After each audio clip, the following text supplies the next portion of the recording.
Alors à l'époque, j'étais jeune gardien de la paix et j'étais affecté à la compagnie républicaine de sécurité numéro 22, la CRS 22 de Périgueux. Début mai, la CRS est partie, et moi donc avec, en Bretagne, parce qu'il y avait quelques manifestations de paysans et de Bretons déjà qui réclamaient un peu plus de choses pour eux. Et tout d'un coup, on a reçu un message où il fallait partir à Paris, parce qu'à Paris, les événements débutaient au quartier latin. Et donc, je me suis retrouvé avec la CRS 22, avec tous les policiers, pendant un mois au quartier latin.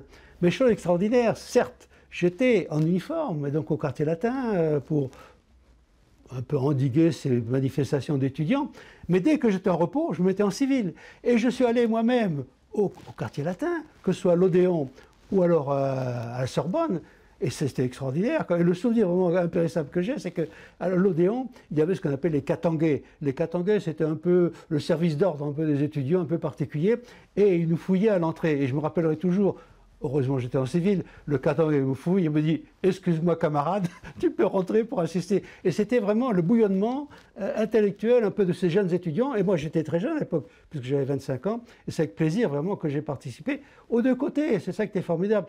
Alors le souvenir que j'ai en tant que policier, c'est le matin, au quartier latin, cet auteur de gaz lacrymogène qui était là, etc. On était là, on avait passé la nuit éreintante, etc.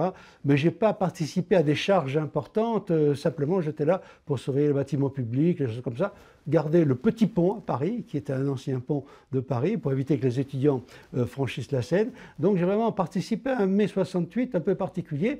On était parti avec rien, parce qu'on était parti juste pour être 1 ou 2 jours en Bretagne, et on se retrouvait pendant un mois. Et le souvenir que j'ai surtout, c'est que les liaisons étaient difficiles entre Périgueux et Paris, naturellement. Et un jour, j'ai téléphoné à ma femme, en 68, en mai, et qu'est-ce qu'elle m'a annoncé?